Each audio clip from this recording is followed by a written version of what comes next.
देखो, आज मैंने नीम, मेथी और सरसों को मिलाकर उसका तेल बनाया है। कहते हैं इससे जोड़ों के दर्द में आराम मिलता है। तुम जानती हो, जानकी काकी कह रही थी कि नीम के पत्तों में तो जादू है। मैं रोजाना आपके पैरों में मालिश करूंगी। जब तक ये दर्द पूरी तरह से भाग नहीं जाता, मैं चैन से नहीं बैठूंगी। बेटा, तू इतनी मेहनत क्यों करती है? देख, तेरे हाथों में पहले ही छाले पड़ गए हैं। तेरा भी तो ख्याल रखना है। तू भी तो इंसान है। सब कुछ मेरे लिए क्यों करती जा रही है? माँ, तुम्हें पता है, जब मैं इस घर में आई थी तो कितनी डरी हुई थी। लगा था न जाने सास कैसी होगी, क्या मुझे अपनाएगी भी या नहीं। लेकिन तुमने मुझे बेटी बनाकर रखा, मेरे हर दर्द को समझा। जब पहली बार मुझे तेज बुखार आया था, तुमने सारी रात मेरे सिर पर ठंडी पट्टियां रखी थीं। तुम्हारे उस प्यार को मैं कैसे भूल सकती हूँ। अब अगर तुम्हारे पैरों में दर्द है तो मैं भी चैन से कैसे बैठ सकती हूँ। बेटा, तेरी बातें मेरे दिल को सुकून देती हैं, लेकिन कभी कभी सोचती हूँ, आखिर हम पर इतनी मुश्किलें क्यों आ रही हैं? ये घर, ये आंगन, ये टूटी हुई दीवारें, सब कुछ जैसे बिखरता जा रहा है। हर कोने में दरारें पड़ गई हैं। जैसे जैसे ये घर कमजोर हो रहा है, वैसे वैसे अपने भी दूर होते जा रहे हैं।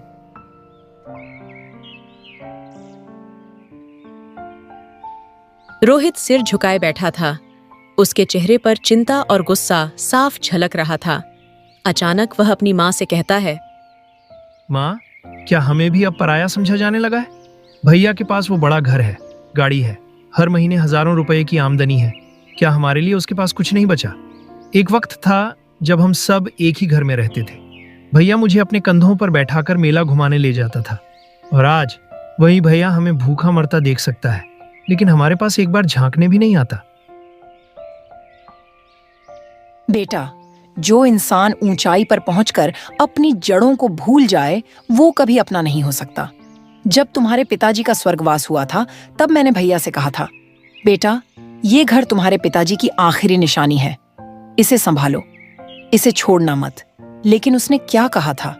उसने कहा था, माँ, मेरे लिए अब ये पुराना घर नहीं, बल्कि मेरा नया बड़ा घर मायने रखता है। आप लोग यहाँ रह सकते हो, लेकिन मैं अपने नए घर में रहूंगा। माँ, फिर भी मैंने सोचा कि वो बड़ा भाई है, कभी तो आकर देखेगा कि उसकी माँ कैसी है, उसका छोटा भाई कैसे जी रहा है। लेकिन उसने तो अपनी नजरें फेर ली। वो हमें पराया बना चुका है। अब मैं कैसे उससे मदद मांगूं? नहीं रोहित, किसी से मदद मांगने की जरूरत नहीं है। जब उसके पास हमारा दर्द देखने की फुर्सत नहीं है, तो हमें भी उसके आगे हाथ फैलाने की जरूरत नहीं। हम गरीब हैं, लेकिन हमारी रीढ़ अभी भी सीधी है। मैं भूखी रह लूंगी, बिना दवा के रह लूंगी, लेकिन उसके टुकड़ों पर पलने से अच्छा है मैं इस खाट पर पड़ी पड़ी मर जाऊं। माँ, मैं कल से खेत में मजदूरी करने जाऊंगी। चाहे धूप कितनी भी कड़ी क्यों ना हो, मैं काम करूंगी। तुम्हारी दवा के लिए पैसे जुटाऊंगी, और देखना, एक दिन हमारा ये घर भी चमकेगा। मैं इसे ठीक करवाऊंगी। ये टूटी दीवारें, ये गिरती छत, सब कुछ ठीक करूंगी। बेटा, ये घर भले ही टूटा हो, लेकिन इसमें हमारे रिश्तों की मजबूती बसी है। ये दीवारें भले ही गिर रही हों, लेकिन हमारे दिल एक दूसरे के लिए धड़क रहे हैं, और यही सबसे बड़ी ताकत है। माँ, मैं भी कल से खेत में जाऊंगा। जो भी काम मिलेगा करूंगा। तुम्हारी दवा भी लाकर दूंगा और इस घर की मरम्मत भी करूंगा। चाहे कोई हमारा साथ दे या न दे, हम खुद को कभी हारने नहीं देंगे। मेरा बेटा शेर है और मेरी बहू, वो तो लक्ष्मी है। जब तक तुम दोनों मेरे साथ हो, मुझे किसी और की जरूरत नहीं। ये घर हमारा है, इसे हम ही संभालेंगे, और एक दिन ये घर फिर से संवर जाएगा।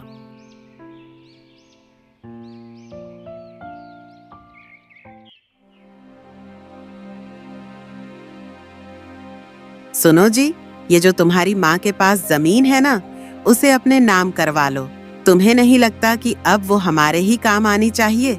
आखिर तुम्ही ने उस घर को खड़ा करने में सबसे ज्यादा पैसा लगाया था। सही कह रही हो पूजा। बचपन से लेकर आज तक मैंने माँ के लिए क्या क्या नहीं किया। घर बनाने के लिए पैसे मैंने ही दिए। रोहित ने क्या किया? बस हाथ पर हाथ धरे बैठा रहा। अब अगर माँ की जमीन मेरे नाम हो जाए तो इसमें गलत क्या है? गलत? इसमें गलत कुछ नहीं है। वो जमीन तुम्हारे हक की है, तुम्हारा अधिकार है उस पर। और वैसे भी रोहित कौन होता है? वो तो खुद कुछ कमा नहीं सकता। और रीमा, अरे वो तो बस माँ की सेवा करने का नाटक कर रही है ताकि बाद में जमीन अपने नाम करवा सके। हाँ, तू सही कह रही है। रीमा तो शुरू से ही चालाक थी। जब वो घर में आई थी तब भी माँ के आगे पीछे घूमा करती थी। कहती थी, माँ आप आराम करो, माँ आप बैठो। और अब वो मेरी जमीन हड़पने के लिए यही सब कर रही है। देखो जी, अब भी समय है। जाओ और माँ से कहो कि वो जमीन तुम्हारे नाम कर दे। आखिर तुम बड़े बेटे हो, तुम्हारा हक बनता है। और रोहित, वो तो निकम्मा है। आज तक उसने एक फूटी कौड़ी नहीं कमाई और अब तुम्हारी माँ की सेवा करके उसे पटाने में लगा है। सच कह रही हो पूजा, मुझे तो पहले ही समझ जाना चाहिए था।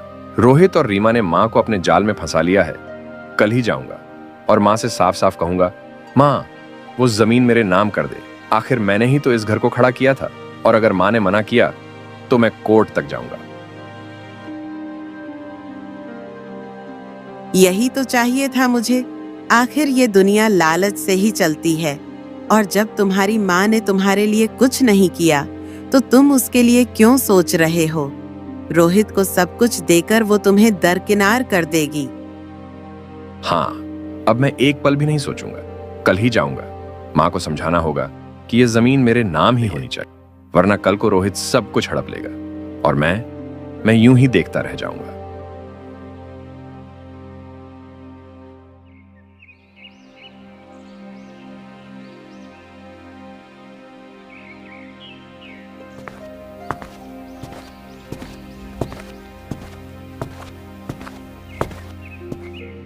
अरे वाह, मेरा छोटा भाई तो बड़ा मेहनती बन गया है। लकड़ी काटते काटते माचिस की तीली जैसा हो गया है। भैया, तुम आज इस गरीब के घर कैसे आना हुआ? तुम्हें तो हमारे आंगन की मिट्टी से भी नफरत है। क्या करूं, कभी कभी पुराने रिश्तों को भी याद कर लेना चाहिए। आखिर हम भाई हैं। और माँ कहाँ है? माँ अंदर आराम कर रही है। उसकी तबीयत ठीक नहीं थी। तुम अंदर जाकर मिल लो। अरे आराम, या यूं कहो कि आराम से मेरी जमीन हड़पने की योजना बना रही है। भैया, ये क्या कह रहे हो? माँ के पास बस एक टूटी फूटी झोपड़ी है। कौन सी जमीन हड़पने की बात कर रहे हो? अरे रोहित, अब ये मासूमियत का नाटक बंद कर। माँ के पास जो खेत है वो जमीन पिताजी ने हमारे नाम छोड़ी थी। मुझे पता चला है कि तू माँ को अपनी तरफ कर रहा है ताकि वो सारी जमीन तेरे नाम कर दे। भैया, मैं माँ के साथ हूँ, उसकी सेवा करता हूँ, उसे संभालता हूँ। अगर ये तुम्हें लालच नजर आता है तो हाँ, मैं लालची हूँ। तो तेरा मतलब है कि मैं अपनी माँ की सेवा नहीं कर रहा, मैं उसे नहीं देख रहा। देख रोहित, मुझे तेरे बातें सुनने का वक्त नहीं है। मैं बस अपनी जमीन के कागजात लेने आया हूँ। माँ से कहो वो कागज मुझे दे दे। भैया, वो जमीन हमारी माँ की आखिरी सहारा है। उस पर उसका हक है और उसने अब तक हमें बराबर प्यार दिया है। तुम क्यों उसकी ममता को इस जमीन के टुकड़े से तौल रहे हो? ममता, हक? तू बड़ा आदर्शवादी बन रहा है। देख, मुझे अपने हिस्से की जमीन चाहिए बस। उसके बाद मैं तुम लोगों की शक्ल कभी ना देखूं।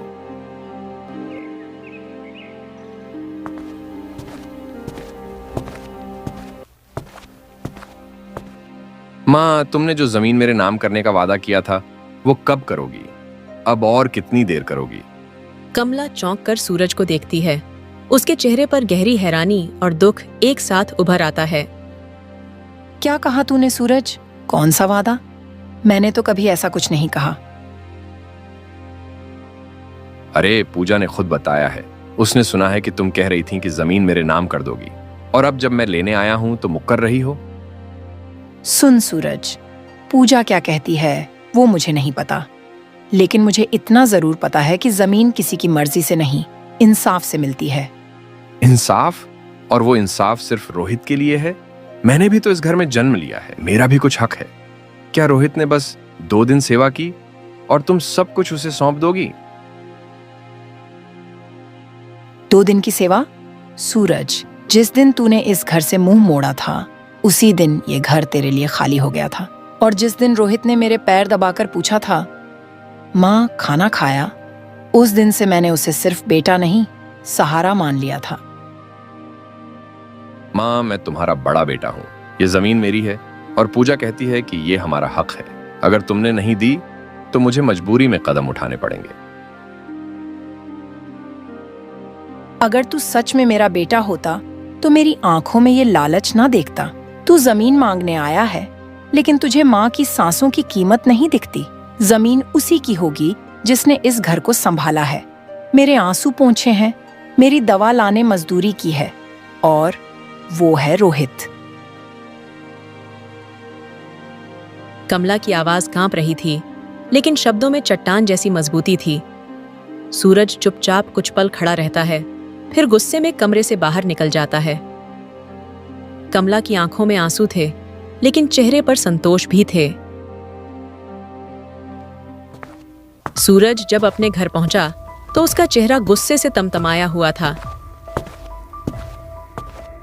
उसने पूजा को पूरी बात बताई, कैसे मां ने साफ कह दिया कि जमीन रोहित की है। पूजा को यह सुनकर और गुस्सा आया। उसकी आंखों में लालच और अपमान की आग जल उठी।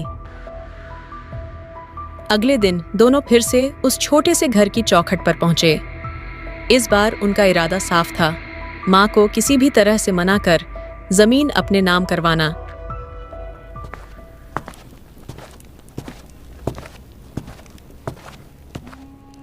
वाह रीमा, बड़ी शान से चूल्हे पर बैठी हो, जैसे इस घर की मालकिन हो।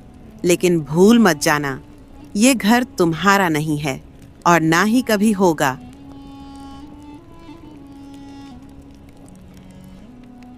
भाभी, मैंने तो कभी इस घर पर हक जताने की कोशिश नहीं की। बस माँ की सेवा कर रही हूँ और यही मेरा फर्ज है। सेवा या फिर सेवा के बहाने जमीन हथियाने का खेल। तुम जैसी सीधी शक्ल वाली औरतें ही सबसे खतरनाक होती हैं। ऊपर से भोली, अंदर से चालाक। भाभी, आप जैसा समझें, लेकिन जब मेरी सास ने पहली बार दर्द से कराहते हुए मेरा हाथ पकड़ा था, तब मेरे मन में बस एक ही बात आई थी, माँ का साथ नहीं छोड़ना। जमीन की बात तो कभी मन में आई ही नहीं। बिल्कुल आई होगी। रोज माँ के आगे पीछे घूमना, पैर दबाना, खाना बनाना, ये सब यूं ही थोड़े न करती हो। सब जमीन के लिए ड्रामा है। तुम्हारा हर आंसू नाटक है रीमा, और मैं ये नाटक अच्छे से पहचानती हूँ। भाभी, मेरी नीयत पर शक मत कीजिए। मैं भूखी रह सकती हूँ, लेकिन लालच से नहीं जी सकती। माँ मेरे लिए जमीन नहीं, दुआ है, और दुआ किसी के कहने से नहीं, दिल से मिलती है। माँ, यह आप ठीक नहीं कर रही। अगर अब सारी जमीन रोहित के नाम कर दोगी तो हमें क्या मिलेगा? आखिर हमारा भी हक बनता है। हाँ माँ, आखिर हमें भी सोचने का हक है। हम भी तुम्हारे बेटे हैं।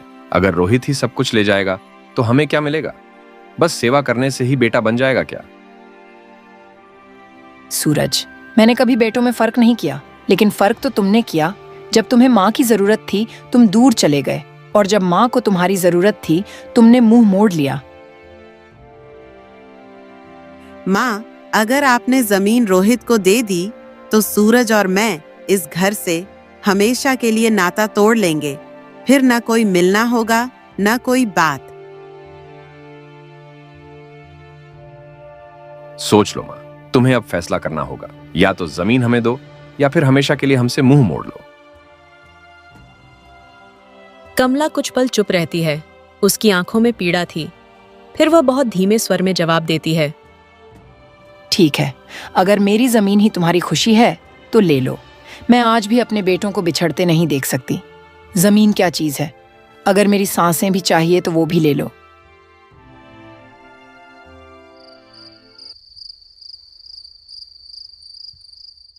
रोहित बेटा, एक बात कहनी है, और शायद तुम्हें बुरा भी लगे, लेकिन मेरे मन का बोझ बहुत भारी हो गया है। बोलो माँ, जो भी हो, मैं सुनने को तैयार हूँ। मैंने फैसला किया है घर की आधी जमीन सूरज को देने का। वो बार बार आ रहा है। पूजा उसे भड़का रही है। कहती है कि अगर जमीन ना दी तो वो अदालत जाएगा, और मैं अब लड़ नहीं सकती बेटा। मेरी हिम्मत जवाब दे गई है। माँ, जमीन चाहे पूरी दे दीजिए या आधी, मुझे कोई शिकवा नहीं होगा। आपका फैसला मेरे लिए आखिरी होता है। पर एक बात कहना चाहता हूँ, मेरा जीवन आपकी सेवा में ही सच्चा है। मुझे जमीन का लालच नहीं, माँ का साथ चाहिए। बेटा, तूने मुझे कभी बांटा नहीं, मैं तुझे कैसे बांट सकती हूँ? पर हालात ऐसे हो गए हैं कि मजबूरी में ये कदम उठाना पड़ा। माँ, आपने हम पर कभी जमीन नहीं थोपे। आपने हमेशा हमें संस्कार दिए हैं। सूरज को जमीन दीजिए, लेकिन वो प्यार नहीं मिलेगा जो इस घर की दीवारों में बसा है।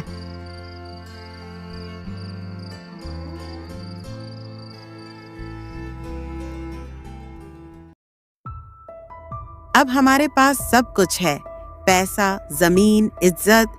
अब उस गरीब रोहित से कोई रिश्ता रखने की जरूरत नहीं।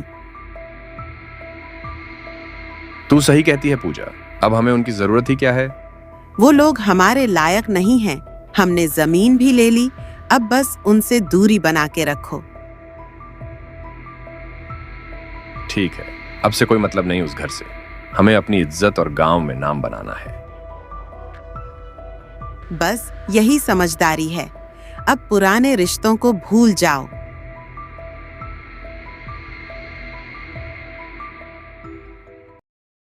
कुछ दिन बाद गांव में यह खबर फैल गई कि पूजा सूरज को छोड़कर किसी शहर के आदमी के साथ भाग गई। जाते जाते वो घर में रखा सारा पैसा, गहने और जमीन के कागज भी साथ ले गई।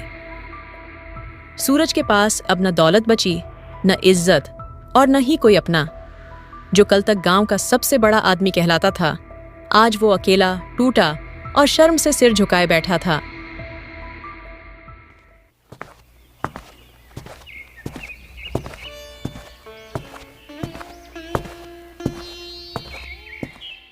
माँ, मैंने आप सबसे रिश्ता तोड़ा, जमीन छीनी और उसी औरत के लिए जिसने मुझे छोड़ दिया। आज मैं बिल्कुल अकेला हूं। माफ कर दो माँ, मुझे माफ कर दो। बेटा, तूने जो किया वो गलत था, लेकिन अब जब समझ आ गया है तो देर नहीं हुई। भैया, जो हो गया उसे भूल जाओ। चलो घर चलें। हम सब साथ हैं तो फिर से सब ठीक हो जाएगा। जो थोड़ा है वो मिलकर जी लेंगे। मैंने तुझसे जमीन छीनी, फिर भी तू मुझे भाई मान रहा है। भैया, आपने जमीन ली थी पर दिल नहीं। मेरा प्यार और सम्मान आज भी वही है।